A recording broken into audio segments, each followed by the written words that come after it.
ছাত্র শিবির সত্যকে বিশ্বাস করে। পৃথিবীতে অতীতে যা সত্য ছিল, বর্তমানে যা সত্য, ছাত্র শিবির সবসময় সেই সত্যকে এবং সেই সত্যের পক্ষে বিশ্বাস করে, কখনো কোনো মিথ্যা কোনো প্রোপাগান্ডাকে বিশ্বাস করে না। দেখুন, 5ই আগস্টের পরে আমরা বিশ্বাস করছি এখানে একটি মুক্ত চিন্তা, মুক্ত চর্চা, মুক্ত বাক স্বাধীনতা, সব কিছুর অধিকার রয়েছে। তো যার যা ইচ্ছা সে সবই বলতে পারে।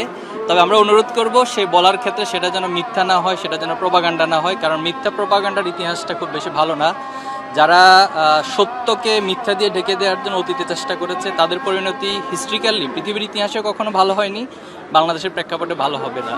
তো সে আলোকে সেই ইতিহাস থেকে শিক্ষা নিয়ে যারা এভাবে করে মিথ্যা কথাগুলো ছড়াচ্ছে, অথবা আদর্শিক কোনো বয়ান না থাকার ফলে যে মিথ্যাকে ছড়িয়ে বয়ান তৈরি করা, এখান থেকে যারা বুদ্ধিমান তারা নিঃসন্দেহে ফিরে আসবে। আমরা এই আহ্বান নিষিদ্ধ।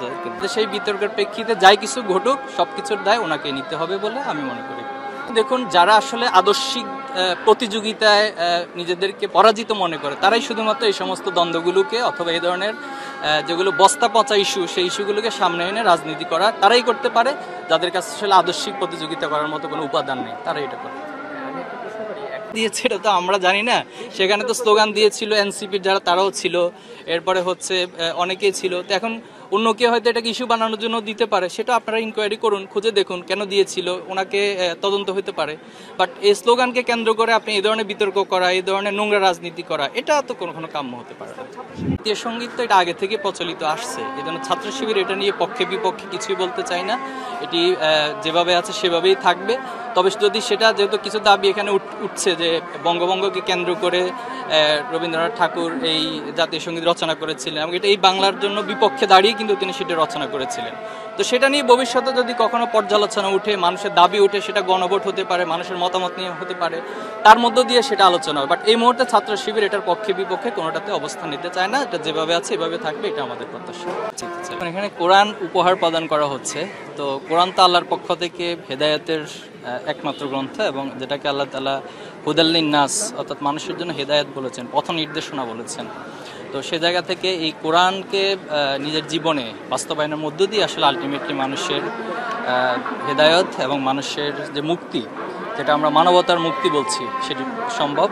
আজকের এই প্রোগ্রামের মাধ্যমে আমরা শিক্ষার্থীদের হাতে সেই কোরআনকে তুলে দিয়েছি, যার মধ্য দিয়ে তিনি তার জীবনকে পরিবর্তন করবেন এবং এই সমাজকে, এই রাষ্ট্রকে সত্যিকার অর্থে যেটা জুলুম নির্যাতনের মূলোচ্ছেদের কথা আমরা বলছি, বৈষম্যহীন সমাজের কথা আমরা বলছি, আমরা বিশ্বাস করি এই কোরআনের মাধ্যমে সেটি বাস্তবায়ন করা সম্ভব। গোপালগঞ্জ জাতীয় ঈদগাহ মাঠে যে নৃশংস ঘটনা ঘটেছিল, সেই ঐতিহাসিক ঘটনার প্রেক্ষাপটে আপনারা জানেন যে সেখানে 8 জন শহীদ হয়েছিল এবং শত শত ভাইয়েরা আহত হয়েছিল।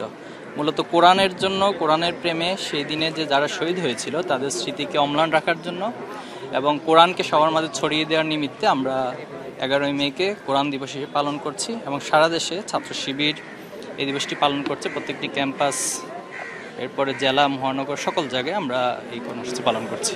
না, দেখুন, তর্কর উৎপত্তিটা কেন হয়েছে, কে করলেন? এখন যেদিন রাতে আওয়ামী লীগ নিষিদ্ধ হলো বাংলাদেশের মানুষের দাবির প্রেক্ষিতে, অথবা আওয়ামী লীগ তো আসলে বাংলাদেশে কোনো রাজনীতি করেনি, তারা এখানে জুলুমতন্ত্র কায়েম করেছে, তারা হত্যা করেছে, আয়নাগর প্রতিষ্ঠিত করেছে, বাংলাদেশ থেকে লুটপাট করেছে। তো তারা আসলে এখানে কোনো রাজনীতি করেনি। তো সেই দলটি যেদিন নিষিদ্ধ হলো মানুষের দাবির প্রেক্ষিতে, সেদিন ঠিক রাতেই যিনি বাংলাদেশের বর্তমান উপদেষ্টা হিসেবে তিনি একটি ফেসবুকে স্ট্যাটাস দিয়েছেন। তো আমি পার্সোনালি মনে করি এবং বাংলাদেশে যারা সচেতন তারা মনে করে এটি ওনার শপথের সাথে সাংঘর্ষিক কাজ করেছেন, এই কাজটি তিনি করতে পারেন এবং তার সেই স্ট্যাটাসকে কেন্দ্র করে মূলত বিতর্কের সূত্রপাত এবং বাংলাদেশ